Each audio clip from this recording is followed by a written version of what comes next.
Back in 2009, we had our dreams come true when my wife and I and my 5-year-old son at the time finally got a permanent residency for Canada. But coming to Canada and going through our first winter was one of the most difficult things I had to go through in my life. I really didn't know what to expect. We followed all the advices from buying winter clothing to winterizing our vehicles and our homes even, but nothing could have prepared us for what's to come. In this video, we will talk about the different factors that makes Canadian winter challenging and how to overcome them, at least in my experience. I struggled to cope and thrive for years, and today I will share with you what I have learned in less than 10 minutes. And we're not going to talk about what brand of jacket to buy or what's the best cars for winter. I tell you, these are the easy ones. We're going to dive into mental state, feelings of loneliness, and depression. I believe these are the more important overarching factors that really matters, and we don't hear this often. So if you're thinking of moving to Canada or have already moved and still trying to adjust to the winter season, then you're in the right place.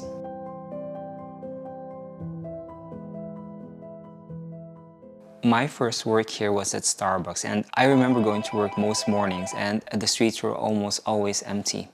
And the night seems to last forever. You go to work in darkness and still come home in darkness. Work seems to drag and it feels never ending. We come from a tropical, very social culture.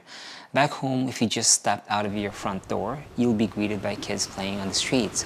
Neighbors are just casually staying on their porch, waving at you. Adjusting to Canadian culture was very challenging, but we kept on going.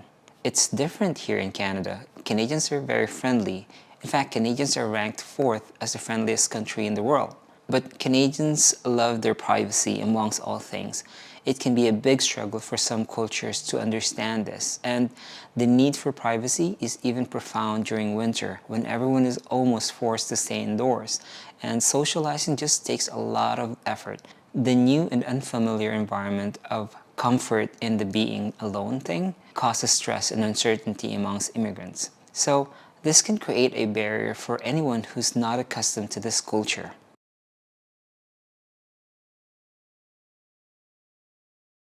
My wife back then was pregnant and couldn't work, and we were not getting to where we needed to be financially, so I had to get a second job, like most new immigrants. There were many days where I would just come home from work and I would be so exhausted and just fall asleep immediately on the living room couch, not even spending time with my kids and my wife. And there were many times when, even though you're tired physically, your mind would still wander, and I often felt alone and isolated. I sometimes feel depressed and I would just be there lying in bed, staring into space and feeling hopeless. There's probably 100 times when I secretly felt like giving up. I didn't share it with my wife at the time because I just didn't want her to worry too much about me. I felt like I had to carry the burden myself, which in hindsight was the wrong thing to do. At the time, I felt like I really didn't have a choice. More than 40% of Canadians feel some type of loneliness. When you're alone and idle, your mind plays tricks on you, and an idle mind is truly the devil's playground. People don't go out as often during the winter months, and this limits the time spent with friends and other families, which then causes isolation, and isolation causes loneliness. That's why isolation can be a big challenge during winter.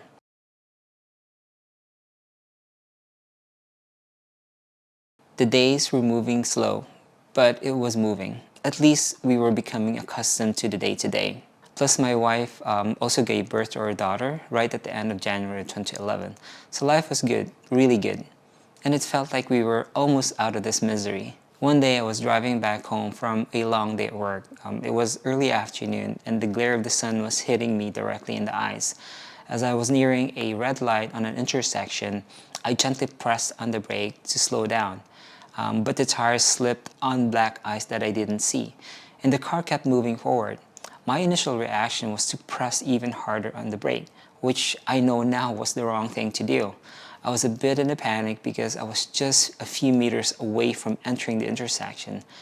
But the car kept on slipping forward and I lost control, and I was already in the middle of the intersection with a lot of other cars weaving around me. In split seconds, I decided just to hit the gas instead and just keep on moving forward, praying that other cars wouldn't hit me. I was lucky enough to pass through the intersection without being hit or hitting other vehicles or even pedestrians. I was scared and I did not feel easy driving for a few weeks. I said to myself that never again will I put myself and others in danger just because I was not driving safely. Slips, trips, and falls are the highest cause of injury and even fatality among Canadians during winter. And icy, slippery roads are the top causes for vehicle collisions and incidents. What's common between these two is black ice. Black ice is a glaze that forms on surfaces, especially in roads, sidewalks, and driveways. It's caused by a freezing rain or the melting and refreezing of snow, water, or ice. And the fear of getting into accidents and injuries just adds to the harshness of winter.